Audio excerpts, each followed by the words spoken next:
আসসালামু আলাইকুম। SR math ফাউন্ডেশনের পক্ষ থেকে আমি মোহাম্মদ সাইফুর রহমান সবাইকে স্বাগত জানাচ্ছি।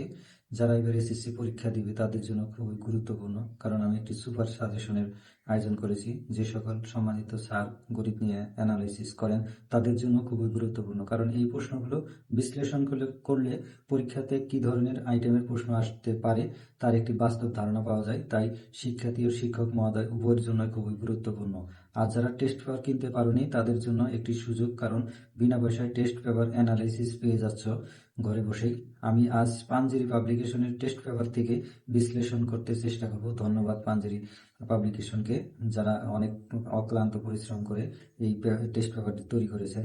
আর যারা অন্যান্য পাবলিকেশনের টেস্ট পেপার কিনেছো তাদের জন্য আরও ভালো হবে, কারণ কম্পেয়ার করে পড়তে পারবে। তাই আর কথা না বাড়িয়ে শুরু করা যাক। যেমন সেট ফাংশনের থেকে আমাদের এই প্রশ্নটি খুবই important. X square minus 5x plus 6 = 0 হলে তালিকা পদ্ধতিতে সেটের মান বের করতে বলা হয় অনেক সময়। শুধু এই প্রশ্নটি নয়, এইরকম আইটেমের যে কোনো উৎপাদকের বিশ্লেষণে প্রশ্ন খুবই গুরুত্বপূর্ণ। আর যদি কোনো প্রশ্নতে যে কোনো একটা মান দেওয়া থাকে তাকেও তালিকা পদ্ধতিতে খুব সহজে প্রকাশ করা যায় সেই হিসেবে। আর অথবা পাওয়ার সেট, এইরকম কোনো পাওয়ার সেট থাকলে সেটাও আমরা বের করার চেষ্টা করব। এবং 2n কে সমর্থন করে এই জাতীয় প্রশ্ন যে কোনো প্রশ্নের সাথে লাগানো থাকে 2 মার্কের জন্য। তারপরে 2 নম্বরে আছে এখানে যে cx মাইনাস ডিওয়াই কমা সিডি, এইরকম যদি কোনো প্রশ্ন থাকে তাহলে খুবই গুরুত্বপূর্ণ, কারণ এই জাতীয় প্রশ্ন 2.2-এ অনেকগুলো প্রশ্ন আলোচনা করা আছে। আমরা যে কোনো এই আইটেমের প্রশ্ন আমরা দেখতে পারি। আর 3 নম্বরে যেমন এখানে আলোচনা করছে যে A equal x belongs Z, Z হলো একটি পূর্ণ সংখ্যা, x square less than equal 9 S. এখানে এক্স এর দুইটা মান দেওয়া আছে। এক্স এর মানটাও আমাদের এক্স এর মান এর মধ্যে আছে, ওয়াই এর মানও এর মধ্যে আছে। একটা সমীকরণ দেওয়া আছে, এই সমীকরণ থেকে আমরা এস এর মান বের করে এখানে ডোমেন রেঞ্জ নির্ণয় করব। তাহলে শুধু যে এই প্রশ্নটাই আসবে এমন না, এই জাতীয় যে কোনো প্রশ্ন আমরা দেখতে পারি। তারপরে আমরা নিচে চলে আসছি। এই প্রশ্নটা তেমন ইম্পর্টেন্ট না, এটা আমি স্কিপ করে গেলাম। এরা কিন্তু আবার এটা ইম্পর্টেন্ট দিছে, তো তোমরা এটা দেখতে পারো। তারপরে এখানে এই যে P(-2) অথবা P(3), এই জাতীয় প্রশ্ন অনেক সময় আসে, বিভিন্ন পরীক্ষাতে আসছে। তাই এই প্রশ্নটি যে আসবে তার এমন কোনো কথা না। এইখানে এক্স এর মান অথবা দেখা যায় পি এর মান, এম এর মান যে কোনো একটা, অথবা এর মান বের করতে বলতে পারে। শুধু এই মানটা বসিয়ে আমরা এই অ্যান্সারটা করতে পারবো। তারপরে এই প্রশ্নটা আমরা ব্যাখ্যা না করি। তারপরে এই জাতীয় প্রশ্ন যেগুলো আছে 7 নম্বর, এখানে এই প্রশ্নটা আমাদের জন্য ইম্পর্টেন্ট। যে ফাংশন অফ এক্স একটা মান দেওয়া আছে, তারপরে ফাংশন অফ 1/x² প্লাস 1, এটা যোজন বিয়োজন অথবা ফাংশন অফ 1/x² মান বের করে এখানে বসিয়ে দিলে আমাদের অ্যান্সার চলে আসে। তারপরে প্রশ্ন আমরা চলে যাচ্ছি, এটাও প্রায় সেম প্রশ্ন। এখানে যে একটু সামান্য একটু ক্যাটাগরি প্রশ্ন তৈরি করা আছে। Function of x² equal function of x⁻², তার মানে 1/x²। এই জিনিসটা বুঝতে পারলেই আমাদের এই জাতীয় প্রশ্নের আমরা অ্যান্সার করতে পারবো। তারপরে এই জাতীয় আরেকটি প্রশ্ন আছে এখানে, এটাও আমাদের দেখে নিতে পারবো আমরা, যে g(p), অথবা এই একই আইটেমের প্রশ্ন, এই প্রশ্ন আর এই প্রশ্ন এগুলো কিন্তু সব একই আইটেমের প্রশ্ন। এটা উদাহরণের একটা অঙ্ক, এইরকম উদাহরণে একটা অঙ্ক দেওয়া আছে, সেটাও তোমরা বই থেকে দেখে নিতে পারো। তারপরে আমরা এই সেম আইটেমের আরেকটি প্রশ্ন এখানে আসছে, এটা আমরা দেখে নিতে পারি যে g(a) equal 1-3a² plus a⁴ a into a minus 1 - a। এই জাতীয় প্রশ্ন থাকলে এই g(1 - a), g(1/a), এই জাতীয় মান আমরা বের করে নিতে পারি। তারপরে এখানে আরেকটা প্রশ্ন আছে, g(3x প্লাস 1), এটা তেমন ইম্পর্টেন্ট না, এটা বললে এটা সবচেয়ে বেশি ইম্পর্টেন্ট। আর তারপরে এটাও তেমন, এটা ইম্পর্টেন্ট মোটামুটি।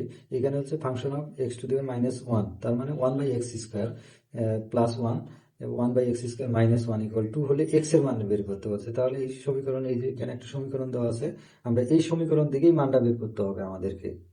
তারপর আমরা তৃতীয় অধ্যায়ে চলে যাই।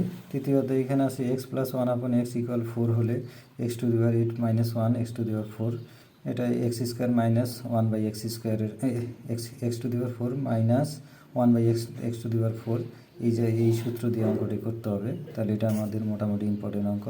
তারপরে এক্স স্কোয়ার ইকুয়াল একটা মান দেওয়া আছে, তাহলে 36x⁴ + 1 9x², এটার মান নির্ণয় করতে হচ্ছে। রংপুর ক্যাডেট কলেজে এই প্রশ্নটি আসছে।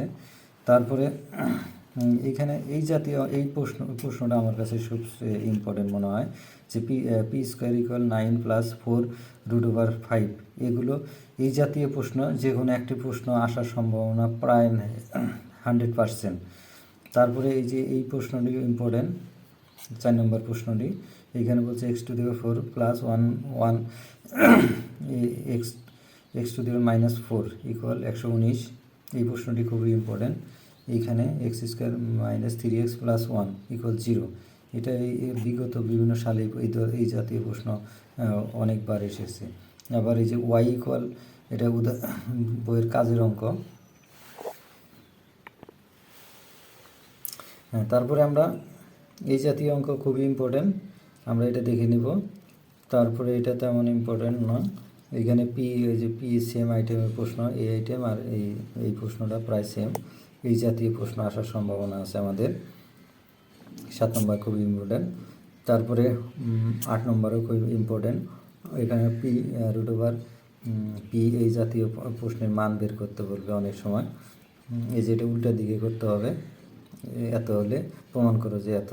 এগুলো প্রশ্নতে আসে, বিভিন্ন পরীক্ষাতে আসছে, এর আগেও আসছে। এটা তেমন ইম্পর্টেন্ট, মোটামুটি ইম্পর্টেন্ট। এটা 10 নম্বর, l + m² ঘনমূল 125। ঘনমূল মানে এটা দেওয়া আছে কিন্তু 5। তারপরে আমরা এর মান বের করবো। এটা খুবই সহজ প্রশ্ন, কিন্তু একটু ক্যাটাগরি দিয়ে দেওয়া আছে। অনেকে হয়তো বা বুঝতে পারবে যে এটা খুব কঠিন প্রশ্ন, কিন্তু আসলেই সহজ। তোমাদের যদি যে প্রশ্নগুলো বুঝতে সমস্যা হবে বা দেখা যায় করতে সমস্যা হচ্ছে, সেই প্রশ্নগুলো আমাকে কমেন্টে জানাবে। আমি চেষ্টা করব সেই প্রশ্নগুলোর অ্যান্সার দেওয়ার জন্য। তারপরে এই যে এই প্রশ্নটি, ওটা বইয়ের প্রশ্ন। a + b + c = 0 হলে a³ + b³ + c³ = 3abc। এটা বইয়ের প্রশ্ন, এটা আমরা দেখে নেব। তারপরে 12 নম্বর প্রশ্ন, এটা ইম্পর্টেন্ট। 12 নম্বর প্রশ্নটি আমরা দেখে নেব। এখানে a² - 2√6a + 1 = 0 হলে এত মান বের করতে বলছে। এটা তেমন ইম্পর্টেন্ট না, আবার ইম্পর্টেন্টও। এই জাতীয় আর এই জাতীয় প্রশ্নগুলো প্রায় সেম প্রশ্ন, এগুলো আসছে। তাহলে 13 নম্বর।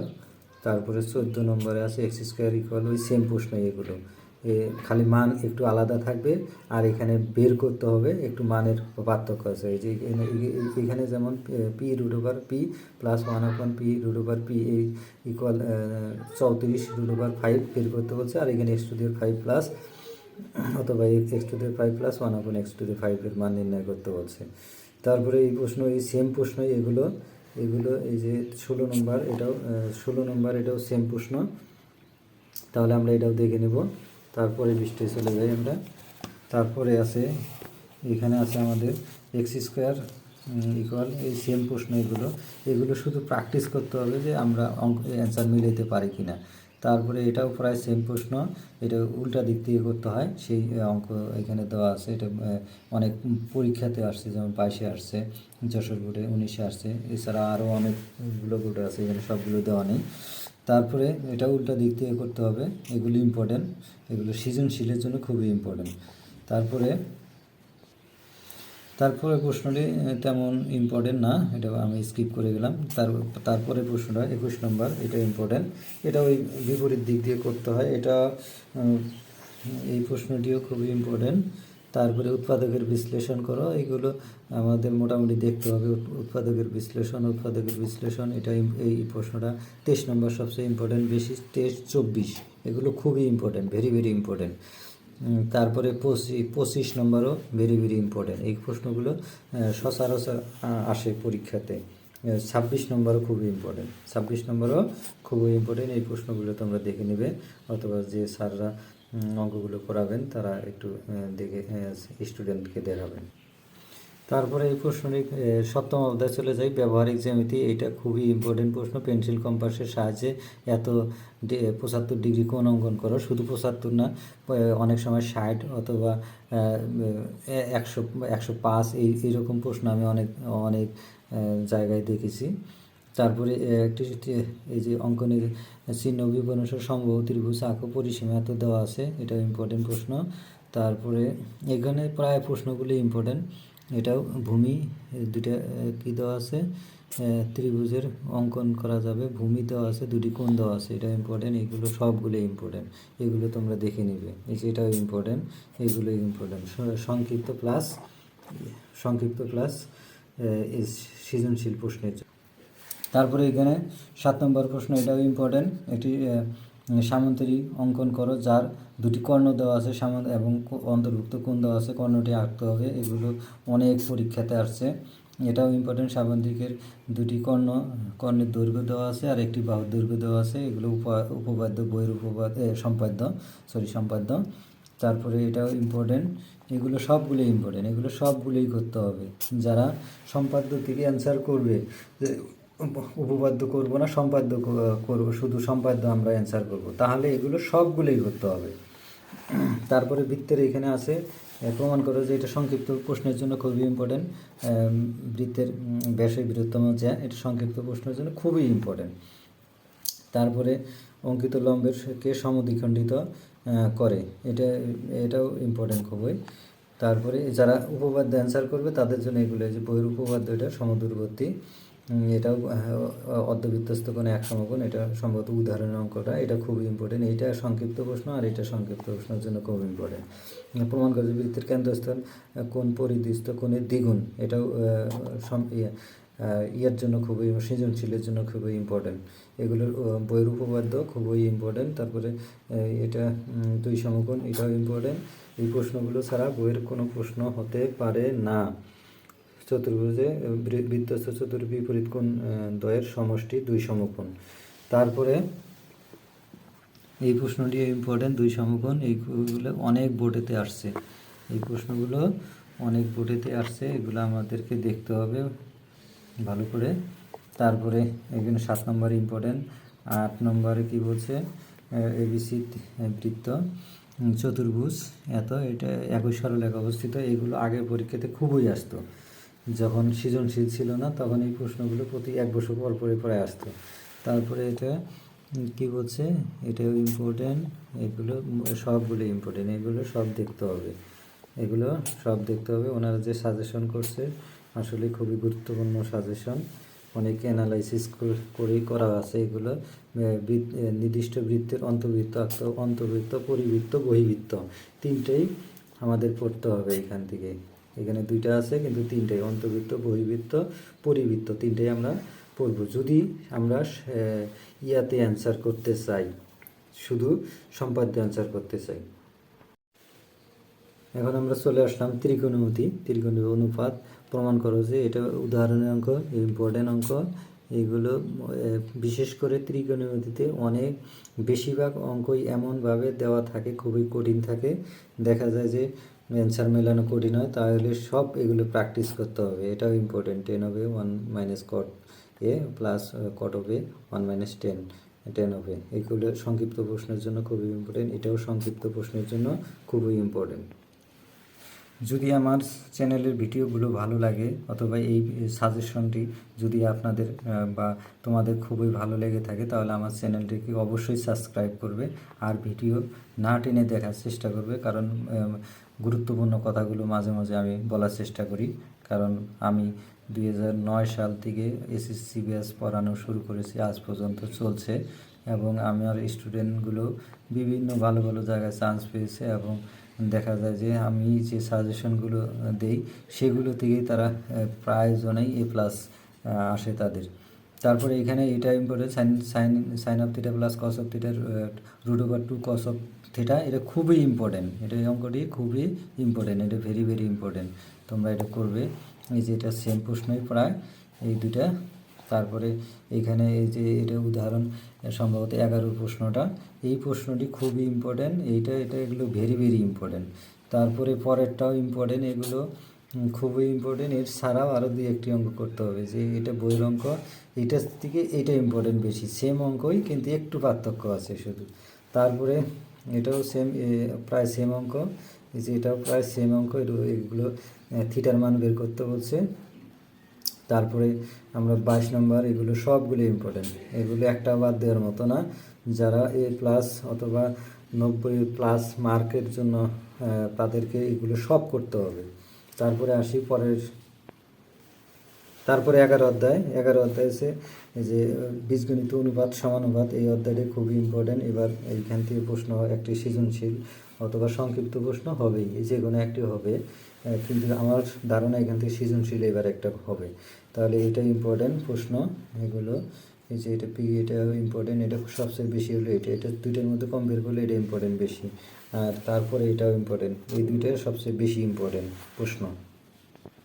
এগুলো একই দাসের প্রশ্ন, এগুলো important. m² + n² l² 1/m³, এগুলো খুবই ইম্পর্টেন্ট। তারপরে এটাও ইম্পর্টেন্ট। এখানে যেগুলো দেওয়া আছে সব প্রায় ইম্পর্টেন্ট, এগুলো বাদ দেওয়ার মতো একটাও আমি দেখতেছি না। এই যে এই প্রশ্নটা, এটাও ইম্পর্টেন্ট। তারপরে এই যে উল্টা দিক থেকে আসে, এটাও ইম্পর্টেন্ট। এই দুইটা প্রশ্নের মধ্যে যে কোনো একটা আসার সম্ভাবনা 100%। তাহলে এটা তোমরা চেষ্টা করবা, কারণ একটা হলো সোজা দিক থেকে আর একটা উল্টা দিক থেকে প্রমাণ করতে পারবে। এই যে এটা উদাহরণের অঙ্ক, এটাও দেখে নেবে।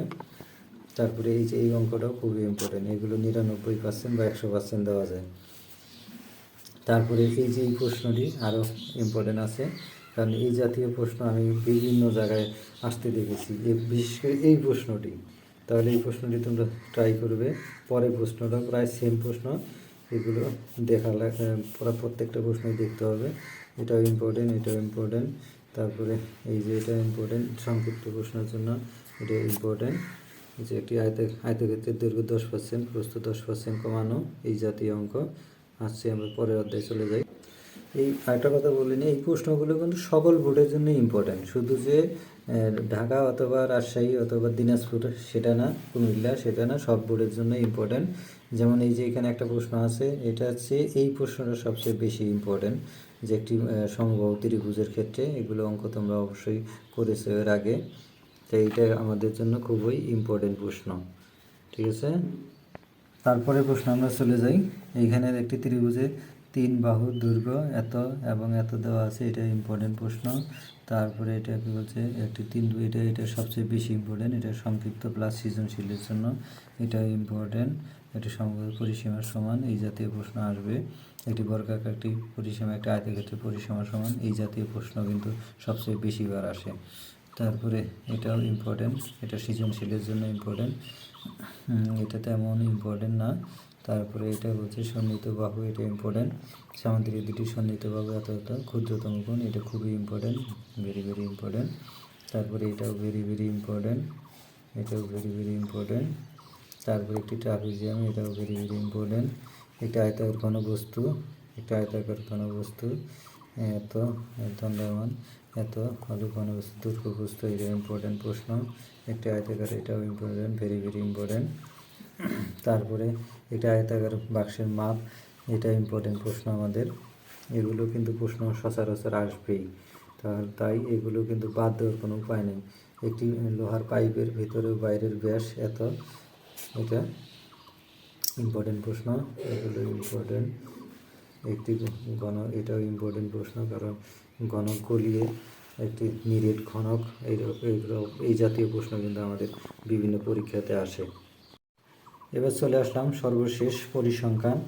কারণ হলো যে পরিসংখ্যান থেকে যে কোনো স্টুডেন্ট 2টি প্রশ্নের অ্যান্সার করতে পারবে, তাই আমি আমার স্টুডেন্টকে সবচেয়ে গুরুত্ব দিই পরিসংখ্যানে। তোমরাও পরিসংখ্যানটা ভালোভাবে করলে এখান থেকে 2টা সৃজনশীল এবং 2টি সংক্ষিপ্ত প্রশ্ন এবং 3-4টি নৈর্ব্যক্তিক প্রশ্ন, তাহলে যদি হিসাব করা যায় প্রায় 30 মার্কের প্রশ্ন এখান থেকে হবেই 100%। কেউ যদি কোনো যারা শুধু পাস করার দরকার, দেখা যায় যে আমি শুধু পাস করব, আমার বেশি অনেক দুর্বল স্টুডেন্ট আছে, তাদের জন্য আমি বলবো যে পরিসংখ্যান খুবই গুরুত্বপূর্ণ। শুধু তুমি পরিসংখ্যান দিয়েই পাস মার্ক প্রায় তুলতে পারবে। আর ওইদিকে যদি তুমি খুঁটিনাটি 2-1টা প্রশ্ন পারো, আর এইখান থেকে যদি পরিসংখ্যান যদি খুব ভালোভাবে করো সম্পূর্ণ, তাহলে তুমি অবশ্যই পাস করবে।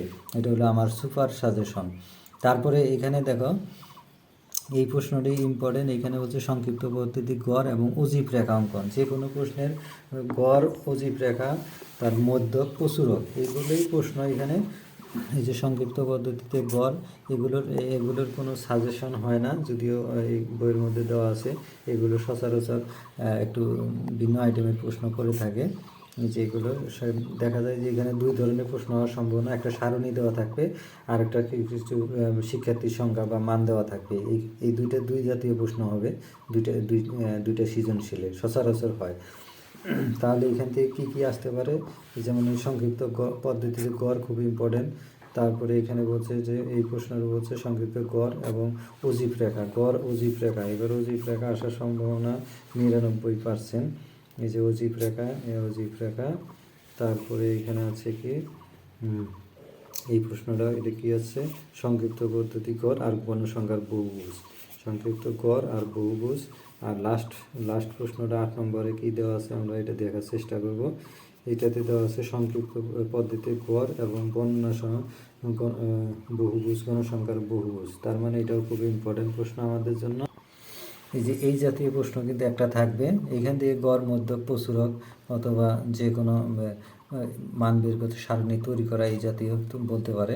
তাহলে এখানে মধ্যক নির্ণয় করতে হচ্ছে, গণসংখ্যা বহুভুজ অঙ্কন করতে পারে। 3টা প্রশ্ন থাকবে, ক, খ, গ নম্বর।